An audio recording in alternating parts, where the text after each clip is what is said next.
WKGF presents The Witching Hour with Max Thorn.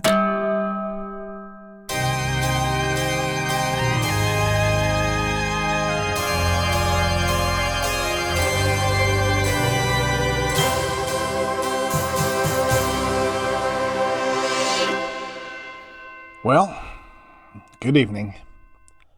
This is the physically and emotionally exhausted Max Thorn, and you are listening to The Witching Hour. If you're hearing my voice tonight, then you've either chosen to come back, or you're morbidly curious, or you hate me and you're hoping for the worst. Either way, welcome back to the show. It's only been 2 weeks since I've been on the air. I skipped my normal rock block segments here at WKGF while they prepared a new studio for me. I've never been in this booth before tonight. I guess it's my new home for however long I'm allowed on the air. I know a lot of you are thinking, how could he be back on? You probably think I'm a horrible person and only chasing money or worse, fame. But that's not the reason at all. I have avoided the news. I couldn't stand to watch it. All I know is the Berlin Wall fell yesterday, and what that means for the world, nobody knows. All I know is, no matter what, the world will never be the same. I'm happy that major news kind of pushed my news out of the way, though. At least I would assume it did. Like I said, I didn't watch and I didn't listen. I spent a week at my parents' house doing everything in my power to get by and not think about what happened. But that is impossible, turns out.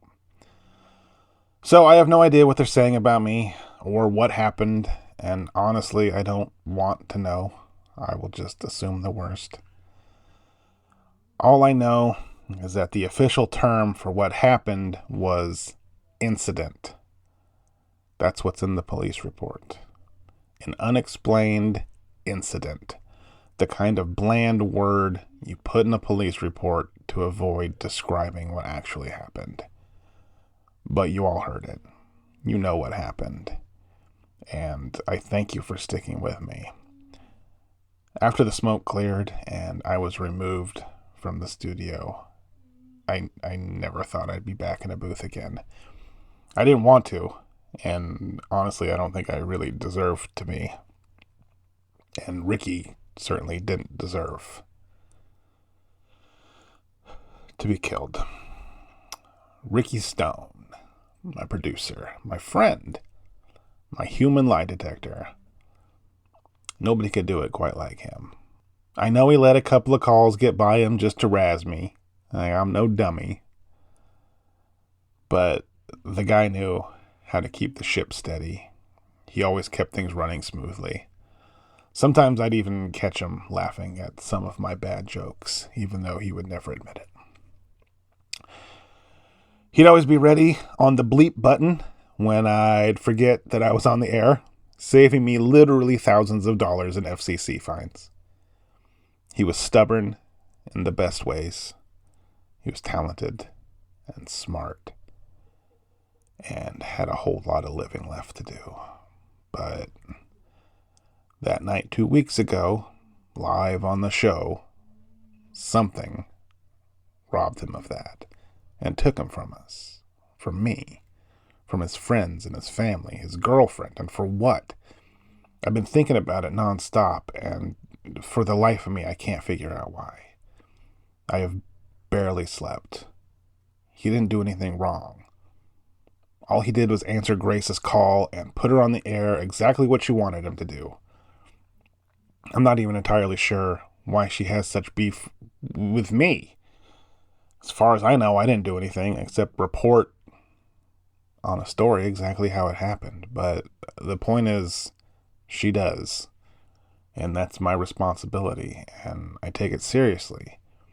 I can't bring Ricky back, but I can keep talking, and I can stay on the air, and I can help track down this monster that did this, and maybe get to the bottom of what's keeping me up, which is why.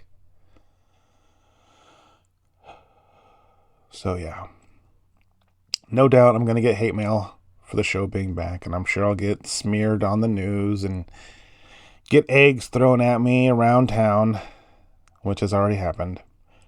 But that's okay. I'm not here for those people. I'm here for you. So they can call me reckless all they want, and I'll own it. And maybe even, they're right. But these airwaves reach farther than the voices trying to shut me up. And I know there are people out there listening who need the show as much as I need them. People that need to know something or someone is on their side and believes them. Someone to let them know that they're not alone. Ricky believed in that. He believed in that shining a little light into the dark might just scare the monsters back to where they came from. But if you stop trying, then who knows? People like Grace are free to roam at will.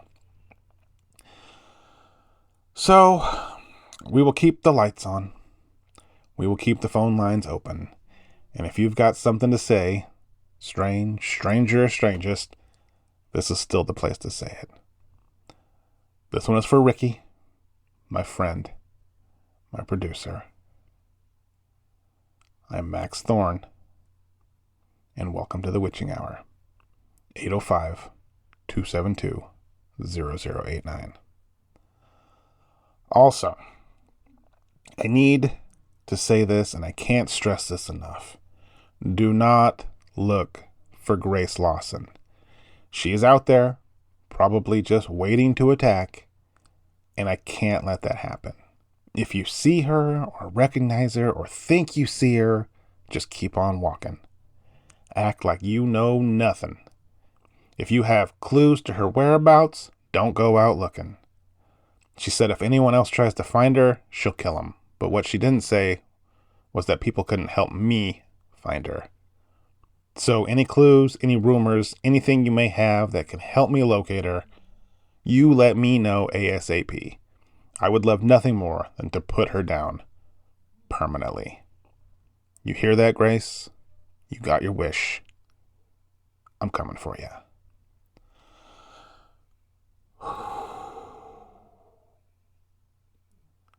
Now, you may be wondering who is in the booth to my left, and that is a great question, because even I do not know the answer.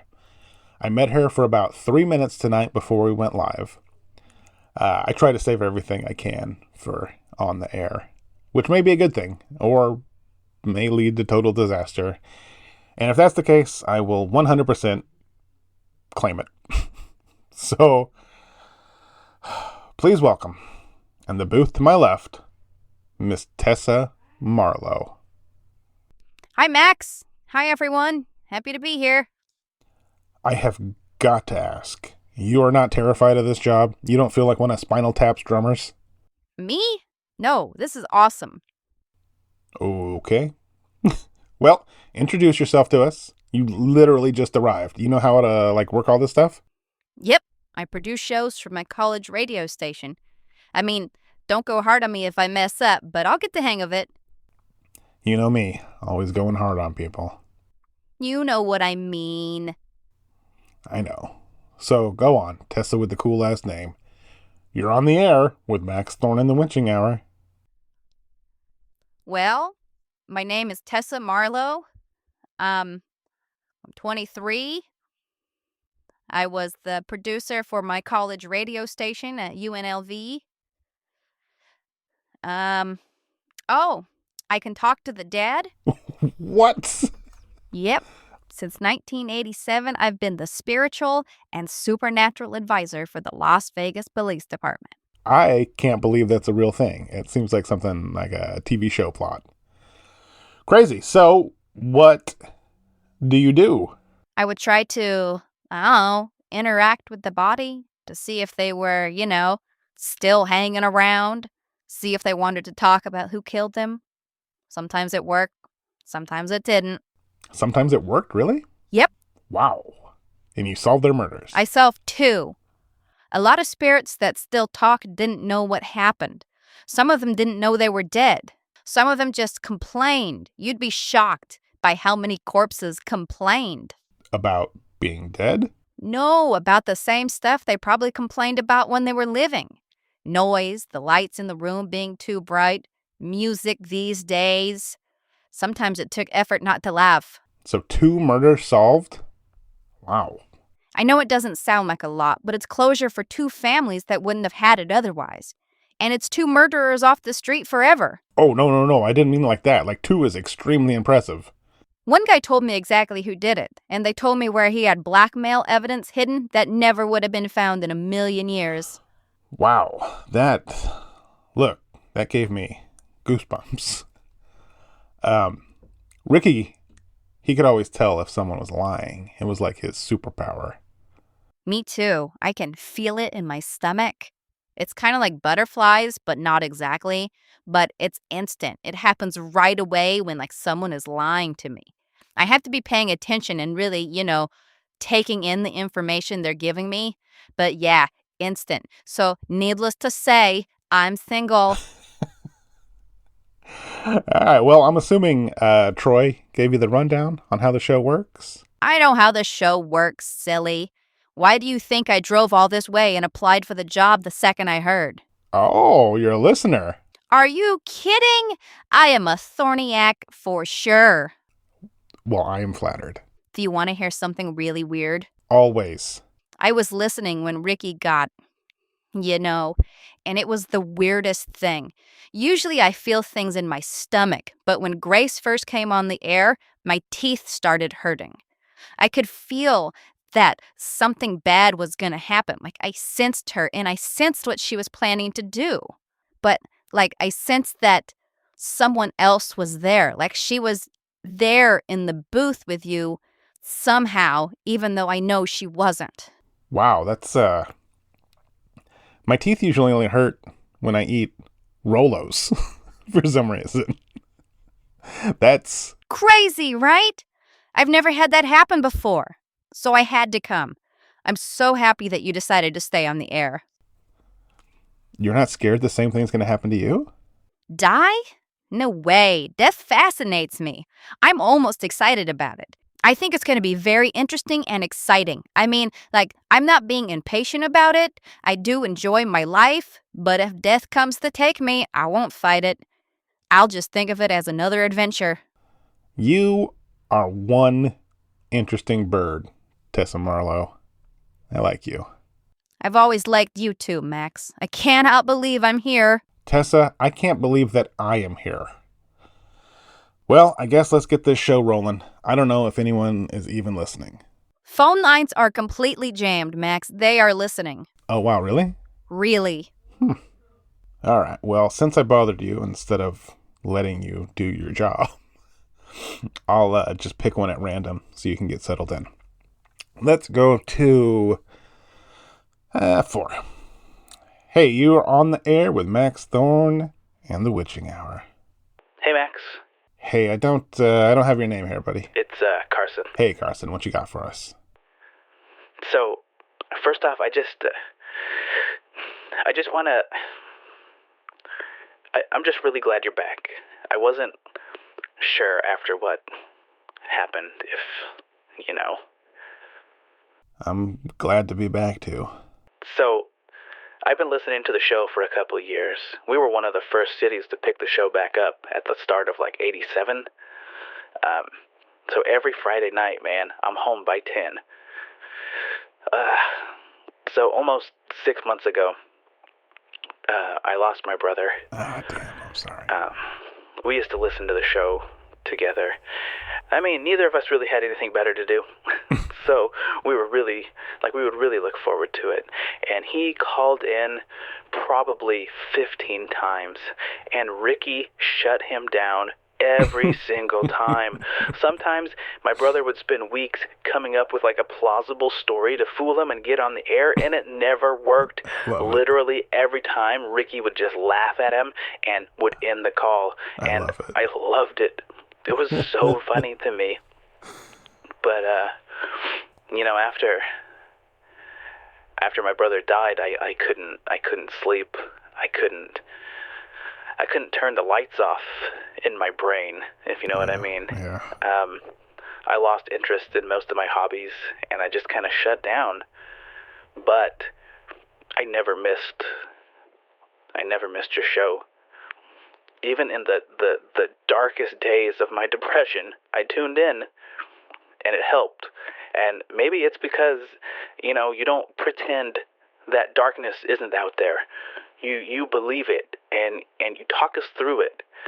And I guess I just want to say that whatever this show is, or what it's considered in the grand scheme of things, that it matters. Even if you have your doubts, especially after what happened, it matters. So I just wanted to say thank you and remind you that all of us out here, we're still here, and we know that what happened wasn't your fault. And with evil out there, it was inevitable, but we believe in you. So even though you never, left, I just wanted to welcome you back and tell you how much you mean to all of us out there. Well, thank you, Carson. That means a lot. And as long as I'm able, as long as I still have access to the airwaves, I'll be here. No, that's great. Go get her, Max. Thank you. Yeah. Thanks, Carson. Wish I knew how. All right. Tessa, you lined up? You good? All right. She wants me to go to line one, Anne, you are on the air with Max Thorn and the Witching Hour. Hi, Max. This is a hard call for me to make. My husband was killed back in '85. I'm sorry to hear that. Yeah, well, I believe you saw him, Max. You were there. Are you there? Hollywood? Yeah, in Hollywood, Halloween night. I didn't know it was you until recently, but I remembered. There were police around. Everything was taped off. Forensic men in suits. And then you, completely out of place. Didn't mean anything to me at the time. I pretended to be a reporter. I was brought along as a courtesy for basically... That doesn't matter. I was only there for a minute before I got pushed out. His name was Chuck Perry, right? That's right. I'm surprised you remember. Don't be. It's hard to forget seeing something like that. Yeah, so I heard what happened to you and decided to reach out.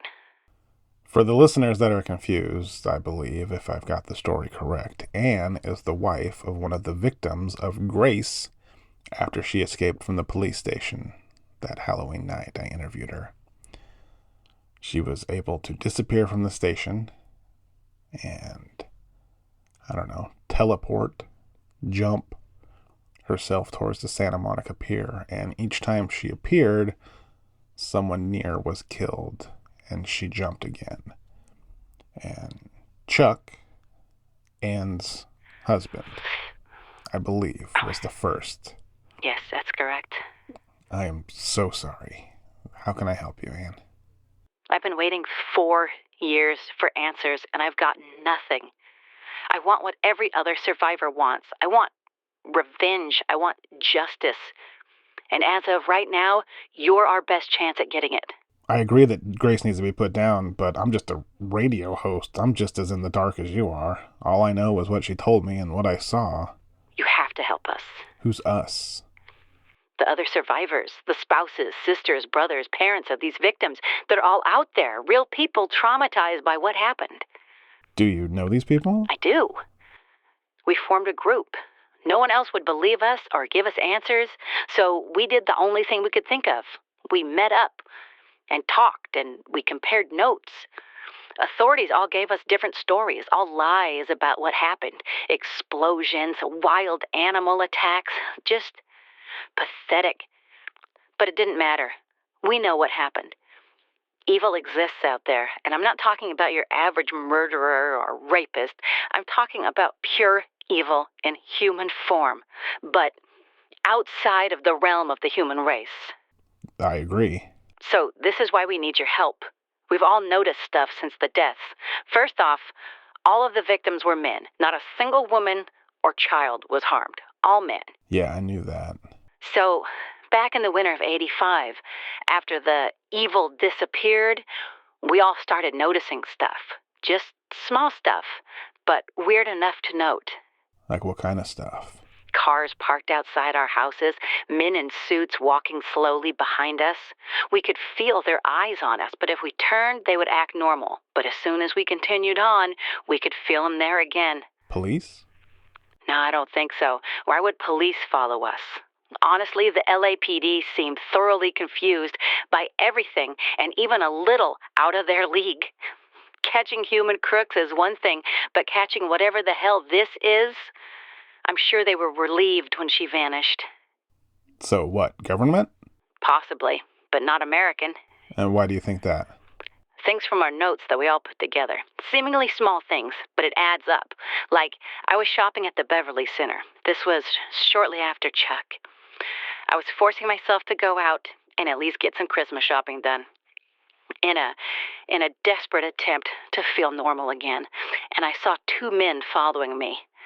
Seeing men in suits at a mall, it's not that odd, but something about these two felt different. Their suits were cut a little thinner than was the style, and they were slimmer and, I don't know, sharper than what, most Americans wore.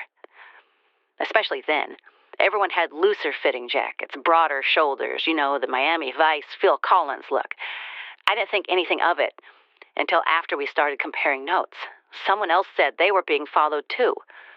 Tim, his brother, was killed in Stanton Park. Anyway, two men followed him into a Burger King.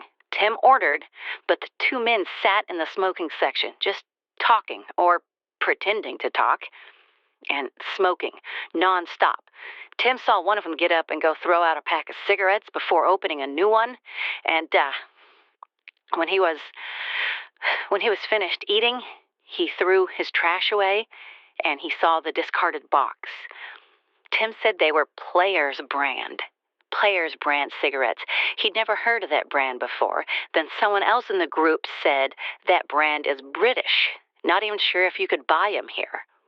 Then later, Tim was really paying close attention and heard one of the men call the trunk of the car a boot. And that sealed it. We were convinced they're British. All right, well, that certainly thickens the plot since Grace is British. Let me ask you this. You were with your husband when it happened, correct? Yes, we had just left dinner and were walking to our car. And what exactly did you see? You won't believe it. Actually, yes you will. I've been saying that for so long, it's just automatic. Trust me, I'll believe it. Like I said, we had just left dinner at Dantana's, and we were walking east up the strip towards the car. We used to do that, park a ways away, walk towards the sunset, and then after we'd eat, it would force us to walk off a few calories. So that's what we were doing when this woman appeared right in front of us. I'm talking right out of nowhere. I screamed, she screamed, and then she was gone. I turned towards my husband, and he fell to the ground.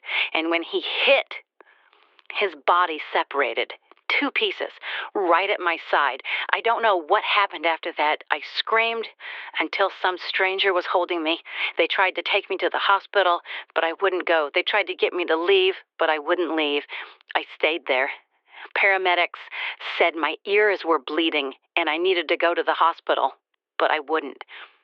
They checked my ears, they stuffed gauze in them, and I don't know what else. I wouldn't leave, though. Your ears were bleeding? Any idea why? Her screams. I remember us both screaming, me and that monster, but I don't know. Hers was different. You could feel it. Whoa. You didn't go to the hospital? At that point, no, I refused. I did eventually, but it was a long while after. There was a Tower Records right where it happened, with a little block wall around the parking lot. I sat there in shock. People came and went, lights flashed, people talked to me, but I don't remember anything. Except you. I remember you. You stood there not 5 feet from me, holding your little tape recorder, mouth wide open in complete shock. Wow. Okay.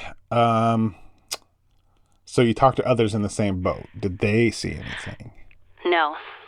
I was the only one who witnessed it. But they knew. The men following us, they knew she was out there. I don't know how, and I don't know why, but I'm convinced they either let it happen or they caused it. Yeah. Wow. Okay. It's definitely something that needs to be looked into. Do other members of the group know you're calling in? Yes, we discussed it. All right. Okay, Ann. We're going to figure this out. If you think of anything else that might be important, please call back. I'll do some digging and report back as well. And I am so sorry for your loss. I'm sorry for yours as well, Max. Thank you. Thank you. So, British men in suits following the survivors of Grace's victims. Jesus, what have we gotten ourselves into here? All right, let's keep the show rolling. Remember, any tips or clues about Grace will get priority until we get things figured out. There's someone on line 2 you might want to talk to. Or you might not. He won't give his name. I'll take it. Line 2. Don't know your name. You're on the air with the Witching Hour. You think this is all entertainment, don't you, Thorn? You sit there, you take calls, and you make a little show out of what she does. Do you have any idea what it feels like to put 2 halves of the same man into one casket? Yeah, well, actually... We begged for answers, and all we got were lies. You know what I was told? That there was a gas leak at the maintenance shed in Stanton Park, and it was an explosion that cut my brother in half. Burn marks? Nah, but yeah, totally an explosion. He was the first one. When the second and third victims popped up, they tried telling us it was some sort of animal attack. All those lions roaming around Los Angeles, apparently. Even someone in the media must have grown some brains, because after the third or fourth victim, they started running with the most obvious theory of the serial killer, which I guess is true, so why lie to me? Why tell me a gas leak explosion did this? Why say a wild animal attack in the suburbs? It's ridiculous. Because they were covering for something? Exactly, but why? I went to the spot where my brother died, and you know what I saw? A burnt utility shed. They burned the shed to cover their story. Sounds like they were hoping it was a one-time thing. So I take it you know the previous caller. Yeah, I know her, and I heard what she told you. Do you know what the official report on her husband's death was? Murder by sword. Like there was a gang of roving ninjas out there slicing innocent people in half. I wish I was joking, but you can't make this crap up. I do know they dubbed her the Nightblade, suggesting a large blade was used, but that was just the story they were trying to spin, obviously. What other option did they really have? I don't know, and I don't care. All I know is that explosion excuse was the flimsiest damn thing I've ever heard in my life, and it's insulting. The other people in our group seem to have some faith in you, that you could provide some closure. But not you. Hell no, not me. I think you're nothing but a fame-seeking pretty boy using us to prop yourself up. I've seen your pictures, your stupid rock and roll haircut and your ripped jeans. You're just a phony. You and your stupid show giving that thing a spotlight. He's not giving her a spotlight. It's okay. He's trying to understand and help solve this problem. Well, understand this. If you say this Grace Lawson did this, killed my brother, then I'm going to be the one to find her. You hear me? I would advise against that. There's no point in putting yourself in harm's way. For whatever reason she wants me to find her, I'll gladly accept your help, but I don't want you out there chasing ghosts. Get a haircut. He hung up. All right. Okay, for the first time in my career, I am grateful for a commercial break. We'll be right back with more of The Witching Hour. We wear short skirts. If you dare wear short skirts, Nair for short skirts. Nair leaves legs smoother, longer than shaving. Cotton test proves it. Now new Nair with no offensive odor. Nice. Mr. Bobby McFerrin. Ah, it's for ocean spray. So tangy. So crisp. Taste refreshing ocean spray cran raspberry. It's music to your mouth. Ah.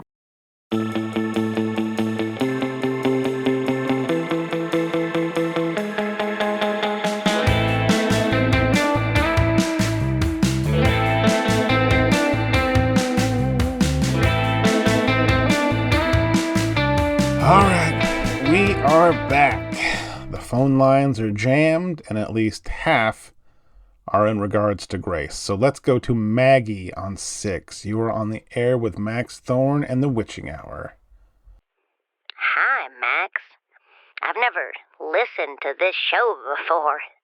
Never even heard of it before what happened. No problem. What do you got for me? The woman you say who did this, Grace? I knew her. You knew her? Yeah. I've since moved, but I was her neighbor back in Stanton. She was the British woman on our block. Hard to forget it. She lived in the White House with the yellow door with her husband, Bill. And did you know her well? Only as neighbors. You're saying she did this awful thing, and I just wanted to call to say I don't believe it at all. She was always so kind and warm whenever I saw her. Certainly not the monster you are making her out to be. Fair enough. What can you tell me about her? Just that she was sweet. Were they, active in the community? No, not really. They kept to themselves. They really liked their privacy, but there was nothing wrong with that. Is there anything you can tell me about the husband? Well, he was a nervous fellow. Always looked tired and worn down, you know. I assumed he worked too much. Do you know where he worked? Oh, I can't answer that. I really don't know. He was smart. I remember that. Really smart. Worked with machines. Could fix anything. Or so I heard from Grace. Such a sweet thing she was. Always wore cute little outfits that I could never get away with. And a purse. No matter what she was doing, she had her purse slung over her shoulder. Honestly, I was a little envious. Anything else? About Grace? Or Bill? About Bill? No, not really. Like I said, I didn't really know him well. Only talked to him a handful of times. The first time I met him, I thought he was British. Thought I detected a slight accent. But it was only a handful of times. Probably from being around Grace so much. Turns out he was from right here in Los Angeles. Were you there when he died? I still lived on the street, but I wasn't there. I did go to the funeral, though. Just a small one, a few friends, quick and quiet. Grace was heartbroken, though. You could tell Bill was always looking out for her, taking her best interest to heart. Sometimes I would see him standing in the window, watching her when she was out front, smiling, waving to me if he noticed me. Very protective and loving. Those kind of men are hard to come by these days. What did Grace do after Bill died? I'm not sure. I only saw her a couple of times after that. She was frazzled and lost, just as you'd expect after losing your husband. But she moved away not too long after that. I'm not sure where she went. I assume she went back to England. You don't remember hearing any of the news about this back in 85? When she, moved away? Oh, heavens, no. I don't have time for such negativity. That's all the news is these days. Back in my day, they would feature feel-good stories, stories that made you proud to be an American. Now it's all just doom and gloom and war and politics, exploding space shuttles and babies in wells. No, thank you. Then how did you hear about what happened to me? Well, that's not hard to hear about. It's everywhere. Back then, the news was on at noon, 6, and 11. Now it's 24 hours. Everywhere you look, it's news, news, news. I heard all the negative things being said about that poor woman and how you're at the forefront of it. I just had to call. You ought to be ashamed of yourself, mister. All right. Well, thanks for your call. Brutal. I long for the days of calls about haunted Happy Meals. Or whatever. We'll get back there. I can feel it. Soon. Yeah, I hope so. Got any stories about haunted Happy Meals by any chance? No, sorry. Hopefully soon, though. In the meantime, there's someone on 2 again who knew Grace's husband. All Grace, all the time, I guess. All right, you're on the air with Max Thorn in the Witching Hour. Hey, Max. Name's Joel. I worked with that lady's husband, Bill, for about a year back in like 84, 85. Yeah? Where'd you work? We worked at Radio Shack on Highland in North Hollywood. So you worked with him for a year. What happened? Was that when he died? Nah, I got fired for stealing some walkie-talkies while possibly high, but it was never proven. But, Bill was one weird dude, let me tell you. He hated the job. Like, you could tell he was miserable. The job was way below his skill level. He'd always, talk about, all these fancy electronics he made, inventions or something, but, I never saw any. But you could tell he wasn't lying because of, how smart he was.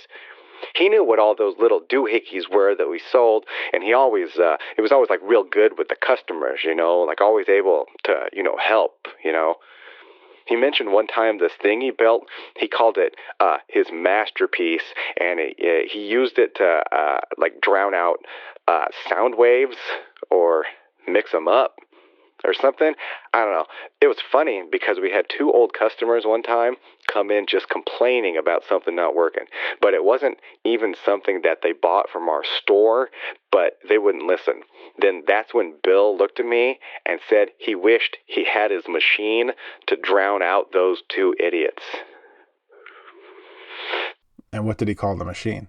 Oh, hell, I don't know. This was years ago. I can't even remember what I had for lunch today, But I remember the guy. I have no idea how much longer he worked after I got canned, but I know he wasn't happy there. Probably just doing what he had to do to survive, like most of us were. I wish I could remember the name of that device, though. I remember he said, I invented the whatever, and now I'm asking people's phone numbers so they can buy batteries. He was real beat down, man. I dug him. I felt his pain, dude. That job sucked. Interesting. Anything else you got for us, Joel? Nah, that's it. I was following the case back in 85 just out of curiosity, I didn't make the connection the woman was Bill's wife until the news put up a picture of his face. It blew my mind, I told my buddies, I told them, I was like, I know that dude. It was crazy. Crazy indeed. I'm tired, guys. I'm really tired. I thought I could come back and do all this, but I don't know. It's all just so overwhelming. Seeing what happened isn't something you can just shrug off. Just like Anne, she saw it too, and all these years later, she's still on it. How could she not be? I agreed to come back to try and help, to get Grace off the streets for good, and give people an outlet to believe them when others wouldn't, but I'm not sure I can. Even if I find her, all that does is hopefully end her game.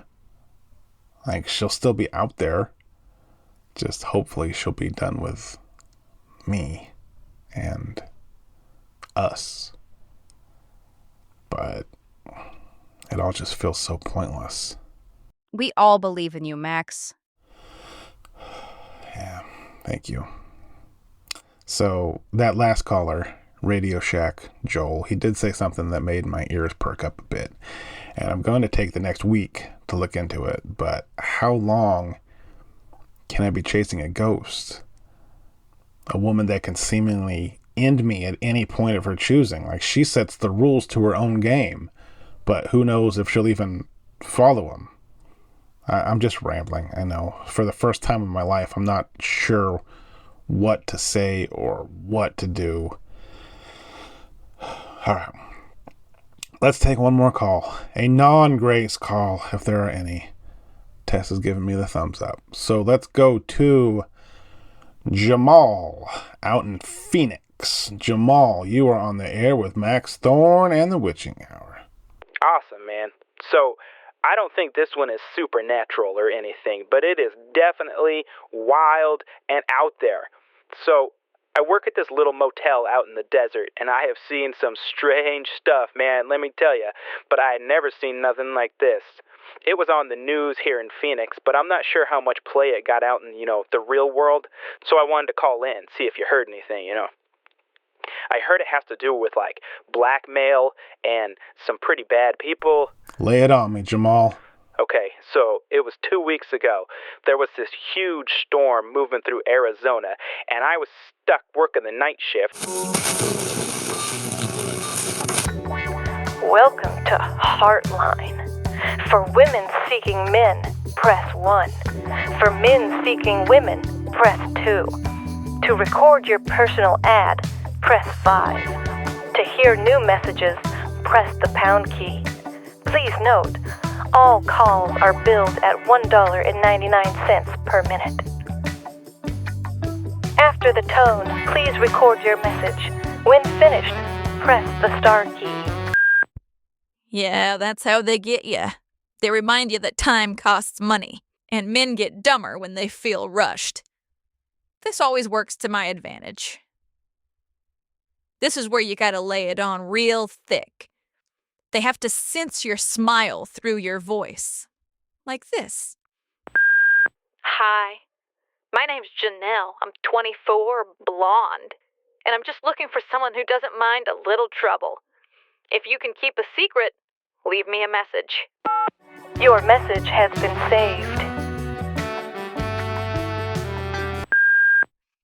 That's it. Just a couple of sentences. Enough to hook 'em. Now here comes the most annoying part. Having to listen to these creeps. Hey, Janelle. You sound fun. Call me back. I'm, discreet. You like trouble? I like trouble. You wanna, meet somewhere? I shouldn't be doing this, but you just sound so nice. Just call me. Hey, Janelle. Name's John. Listen, I'm not looking to talk all week and waste both of our times. So let's meet tonight. 1 a.m. at Westwood Park. I know you know where that is. Hey, you're real, right? They always ask that. Like it's something that can be verified on a phone, on a left message. And they always make it sound like they are the ones taking the risk, not the 100-pound girl they're wanting to meet at a park in the middle of the night. So dumb. But I agreed. And now here I am, sitting on a swing at the Westfield Park in the dead of night. No matter how many times I do this, I still get a little butterfly in my stomach. Not guilt, not even close to that. Most of these guys are pure trash. Even if they start out being not trash, believe me, they're trash. No, the butterflies are just for the unknown. I'm smart. They're dumb. But no matter how much I prepare, the outcome is never predetermined. I see headlights. Here he comes.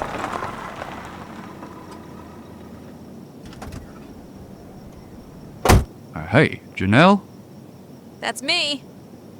Wow, you sound just like I imagined. Didn't you already hear my voice on the recording? I mean, you look like how I imagined. Sorry. It's okay. Hey, where'd you park? I live close, so I took a walk. Oh, nice. This is the part where they decide who you are. I let them fill in the blanks because they always do. He's walking towards me, going for a big hug, also like they always do. It's usually the worst part of my night. So I stand and I get it over with. It's so good to meet you. I'm John, by the way. Get on the swing, John. What? Get on the swing. I want to push you. Oh. Okay, sure, why not? Parks make getting men to turn their backs on you so easy. Hell, I haven't been on one of these things in 20 damn... One clean blow. Back of the skull. Grandpa taught me that one when I was a kid. Said the cheapest and most effective weapon you can have to knock someone out is a plain old sock filled with buckshot. And that's exactly what I just clobbered old John with. I quickly dig through his clothes, remove the cash from his wallet, the watch from his wrist, and a handful of change and a pocket knife from his pocket. Wow. Over $200 in cash. Not a bad night's take. These guys, the ones that always want to meet in secret under the cover of night, they never report what happens. To do that, they'd have to answer questions. And men that like to meet women half their age at parks at 1 a.m. do not want questions. I go home. I erase the mailbox from my dating profile and start fresh. I record a new ad. Same pond, different fish. My grandpa used to have a sign he'd hang on the door of his hardware store when it was closed. It read, "Gone Fishin'." I like that. It only took 2 nights to hook another one. Most of the messages I get are from people that want to take me out to dinner and a movie. They're no good. I beep through them until I hit pay dirt. Nick, and won't you believe it, he wants to meet in a park. I am shocked. Different park, but same routine. I park 2 blocks away and I sit on the swing. This time I'm sucking on a lollipop. Nick's message was especially crude, so I'll enjoy messing with him a little more than your average creep. A car is pulling up onto the grass of the park. That's a ballsy move. Why not just park on the street? Seems like it'll draw a bit too much attention if someone happens to drive by or peek out their window.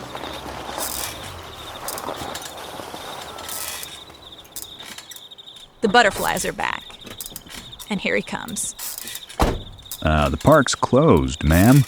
You can't be out here this late at night. Ah, that explains it. The fuzz. That also explains the mustache and the tightly cut hair. He's handsome, I can't deny that, but he's not my mark. I'm sorry, mister. I just had a fight with my boyfriend and I needed to get away. I'm sorry to hear that. Are you hurt in any way? No, I'm okay. I'm sorry. It's okay. Do you have a car here? I didn't see one in the lot. I don't feel like telling him why I randomly parked 2 blocks away and walked. So I just lie and tell him no. Then let me call you a cab. I don't want you out here alone. No, it's fine. I promise. I don't live far. I'll just walk. It doesn't feel safe to me. Not supposed to do this, but let me give you a ride home then. No, thank you. I really prefer to walk if that's okay. All right, suit yourself. Just be careful. I will. I need to leave fast before my real mark shows up, or else I'll find myself in a very embarrassing predicament. I tell the cop thanks and he watches me walk past him. He nods, but I don't nod back. He looks like he has a small cut under his eye. I didn't notice it before, and I don't really care how he got it. This guy just cost me a night's pay, and I'm not very happy about it. He grabbed me from behind, his massive hands like a vice around my throat. My breath is gone, and the pressure is so intense I can't make a sound. No scream, no plea, just silent panic as I try to flail my way out of this. I manage to pull the sock from my coat and swing it wildly. It takes a few times before I connect with his jaw, causing him to loosen his grip just enough so I can spin around. My neck swing connects with the side of his neck, and he drops my neck and stumbles back. One last swing ought to do it. And he's down for the count. I take what I can from him, a wallet and the watch, not much. I decide to toss his car. I open the center console and stuff my pockets, then his glove box, taking everything I can, then run to my car and drive home. It's the closest call I've ever had. I'm used to dealing with scuzz buckets, not would-be murderers. When I get back to my condo, I lock the door, fall onto my sofa, and cry. When I get over it and clear my head, my first instinct is to call the police. Then I realize that I'm no different than the men I meet. I don't want questions either. So instead I sit there for almost 2 hours, drinking cheap wine from the bottle. It's almost 4 a.m. before I remember the wallet I took off my attacker. I empty my coat pockets and open it up. He wasn't dumb enough to be carrying an ID. No credit cards either. Just $93 in cash. I started looking through the stuff I took from his car and... bingo! His driver's license, his car registration, his insurance. Jackpot. I take a good look at his driver's license. Andrew Saltzman. And the photo. Yep, that's him, all right. Then something hits me like a sock full of buckshot. Phoenix police say they are continuing their search for the suspect the media has dubbed the Choker, believed to be responsible for a series of fatal attacks on prostitutes across the Phoenix area. Investigators say the victims were strangled and that the killings appear deliberate and targeted. Police have not released the exact number of victims, but confirmed the attacks spanned several months. Witnesses describe the suspect as a white male, approximately 6 feet tall, with short light brown hair and a thick mustache, with one witness saying the man had a small mole under his right eye. Authorities say the suspect remains at large and should be considered dangerous. Anyone with information is urged to contact the Phoenix police or their local crime tip line. The Choker. Not a very original name, but it gets the point across. And there isn't a doubt in my mind that I just met him. What I thought was a cut under his eye was a mole, and the mustache, the height, it all checks out. Not to mention the fact that he tried to choke me to death. I need to call the police, but I need to do it without them knowing why I was at a park in the middle of the night. An anonymous tip would be my best bet, but I need to think this through. No rush. For now. I need the sleep. The next day, and no news of the Choker being found bludgeoned in a park, so it's safe to assume he dragged himself back to his car and went home. I need to remove my message on the dateline, though, and fast. I don't want any trace there, at least not for a while.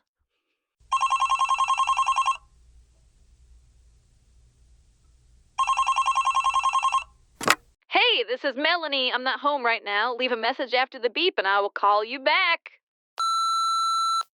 Well played, Janelle. Well played indeed. Or I suppose I should call you Melanie. You smile when you talk. I like that. No threat, no anger, and that's what makes it unbearable. I've barely slept, but I do have a job I need to get to. I pull myself together the best I can and head out to work, grateful for a short shift today.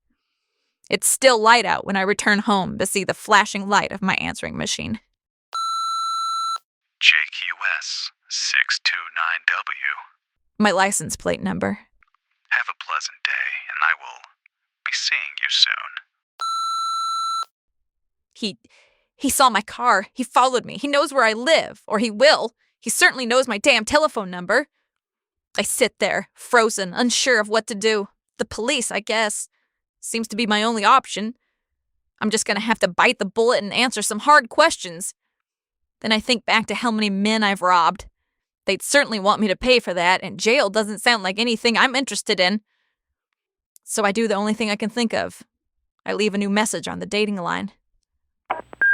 Nice try, you creep. Missing your wallet? Missing your paperwork from your car? You want it back? Oh, why don't you give me a call? Stupid. I regretted it the second I did it, but I couldn't make myself delete it. Instead, I obsessively checked it. I started with every 20 minutes, then every 10 minutes, and now it seems like I'm redialing as soon as I hang up from the previous call. It takes a couple of hours, but the message finally comes. Funny girl. Why don't you give me your address and I'll come get my stuff? How's your neck? Alright, I'll be in touch. As long as he's alive, I won't be safe. I need to take control of this situation, but I can't do it here. If I invite him over, he won't come. We can meet at the park again, maybe come to an agreement. No, that's stupid. That's dangerous. Then I came up with a plan. I left another message on the service for my mystery man. This one simply said, "Call me, Andrew. I'll answer."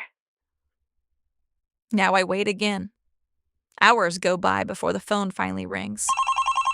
Hello? I think we need to end this.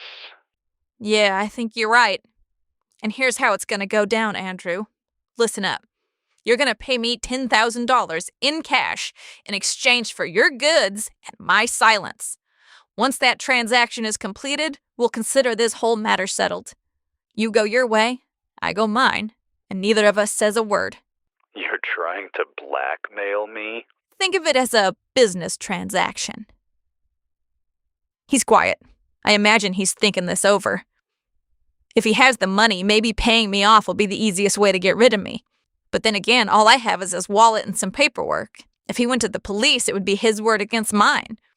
He could tell them that I robbed him, beat him over the head, and stole his stuff. And I would tell my side of the story, and the end result would be the same for both of us. Questions that we don't want to answer, and probably prison. Something tells me Andrew Saltzman doesn't want any police involvement either. This weight is unbearable. 5,000. 5,000? I can live with that. 5,000. I'll let you know when and where. I think we both need to be careful here. I don't suppose you'll give me your phone number. No, I don't suppose I will. Yeah, I didn't think so. I'll call you at the same time tomorrow. If you don't answer, then the game is over. I'll answer. Good girl. Why does it feel like I just dug my own grave? I shouldn't have done this. I should have gone straight to the police and taken my punishment like a big girl. At least I'd be safe. It's only a matter of time before he finds out where I live. He has my first name, my phone number, my license plate. No, I can't stay here tonight. I'll stay at a motel. One of those seedy, cash-only places. He won't be able to find me, and it's the perfect meeting spot. It's private. People certainly mind their own business there. But if I need to raise a ruckus, someone will hear. Yeah, that's what I'll do. I have my grandpa's rifle, but I haven't fired it since he died over a decade ago. Even if I can remember how to use it, odds are I couldn't hit the backside of a barn with it. Be smart, Melanie. A gunshot would draw a lot of unwanted attention. It seems like a last resort sort of thing. A knife? My sock full of buckshot? Those both require close range, which doesn't seem wise. No, the smart move is to complete this transaction as quickly as possible and leave. But my brain is telling me otherwise. My brain insists that the only way I will ever truly be safe is if Andrew Saltzman is dead. It's a big storm moving in tonight. Lots of rain for the next 3 days, and that gives me an idea. When Grandpa was near the end, he got confused a lot.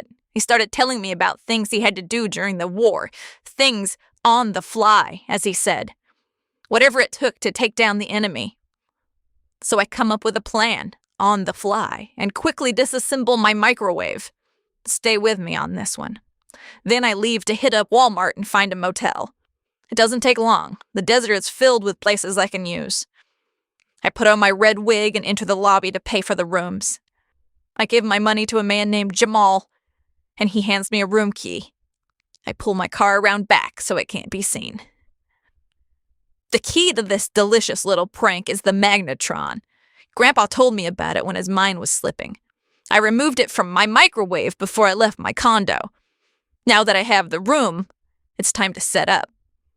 I bought some copper wire, a pair of gloves, and a car battery from Walmart. Strange, I know, but trust me on this one. I get everything laid out on the floor, ready for tomorrow, then go to sleep. In the morning, I get to work. With my gloves on, I straighten the copper wire from the battery to the magnetron. With a screwdriver I brought from home, I remove the faceplate from the light switch by the door and connect my wire to the live wire in the room with a few twists, then return the faceplate. If everything goes to plan, I'll soak the carpet with water, which shouldn't be suspicious since it's been raining all morning. And when Andrew enters from the rain, he'll see me at the back of the room in the dark. His first instinct should be to flip the lights on. If he does, the amps combined with the water should be strong enough to stop his heart.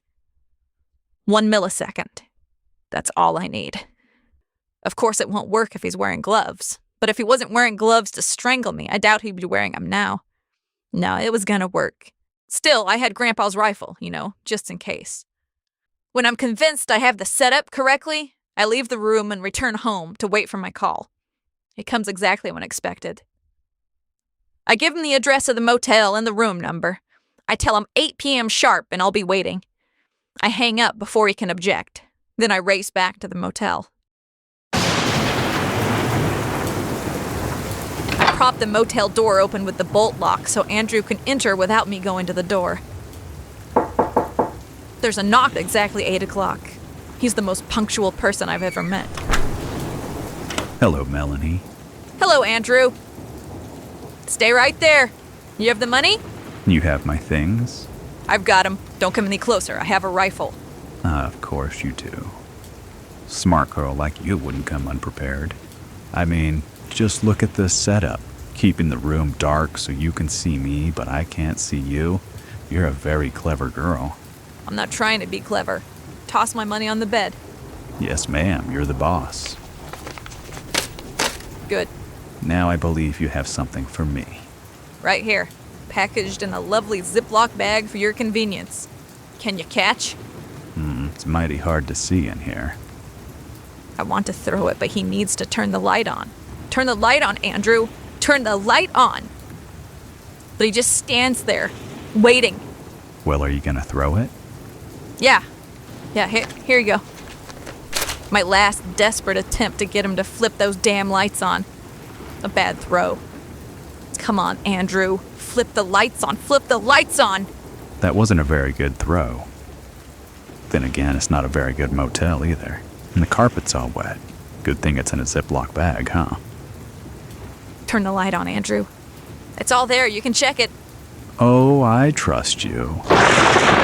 Lightning flashes behind him, and I can see that he is smiling at me. He's smiling. Turn the light on, Andrew. Turn it on. It's dark in here, and you can't see. My heart is racing, and I feel like I might throw up. Please turn the light on. Oh, God, why isn't he turning the light on? Shall I consider our business transaction completed? Yes. It was a pleasure meeting you, Melanie. No one has ever gotten the better of me before. I can't say I like it much, but I do admire it. Perhaps our paths shall cross again someday. He pulls the door shut and he's gone. Over the rain, I can barely hear his car door open and close and see his headlights shine through the dirty curtains of my motel room before he drives away. Once the lights disappear, I finally allow myself to move. I walk to the bed and dump the envelope out onto the mattress. I don't need lights to see, it's just cut up newspaper. I am furious. I run to the door and swing it open, hoping to see which way Andrew drove off so I can hop in my car and follow him, maybe run him off the road. It's hard to see out here with so much rain, but I could see a car turning right out onto the... He must have been hiding just outside my door, which means the car that drove away wasn't his, which means he knew I would run out here and look for him. The vice grip of his hands is tightening, blocking all airflow. I have made a horrible mistake. He's so strong my feet are off the ground that I'm floating backwards back into the room. I'm reaching for my sock of buckshot. He must see me because one hand leaves my throat. I think I might get away until I feel a sharp pain in my gut. Andrew, the choker, has changed his M.O. He's added a knife to his bag of tricks. He releases me, and I stumble back to where I was hiding just a few minutes prior, the knife wound in my belly bleeding profusely. I'm gasping for air, but all I taste is blood. He's standing over me, still holding the knife. He bends down and whispers, I never lose. Before plunging the knife into my chest. I'm dying. I know it. There's no saving me. I only have enough strength to say one last thing, so I need to make it count. Through my blood-filled mouth, I say, let me see you. Let me see the man who killed me. Oh, I would love to do that for you, Melanie. Just let me hit the lights. Wow. That is a 2020 episode just waiting to happen. I wonder how the girl was involved. Someone out there has to know. Well, as Bob Ross says, that old clock on the wall is telling me it's time to go. Thank you to everyone who stood with me, who reached out to me, who supported me. It means more than you will ever know. And if you have any tips about Grace that I didn't get to tonight, please call anytime and leave me a message. Or wait till next Friday if you want to try and talk to me directly. In the meantime, I think I will go look into Grace's husband, Bill. Like I said, if anyone out there has any tips, call the normal number, leave me a message. I'll be hanging around the office a lot, this next week, and I will check the machine a lot. 805-272-0089. All right, Bill Lawson, what are you hiding? I'm going to try to find out. Let's meet back here next Friday night. Tess, you going to be here? Are you kidding? Of course I'll be here. In fact, I'm going to take the week and review the tapes from that night. Not just Grace's voice, everything, because I have a weird feeling. Like what? I don't know yet. I feel like I'm not alone here. I'll figure it out, I promise. Oh, dear. Okay, I trust you. All right, that's it. We'll reconvene next Friday night with more of The Witching Hour.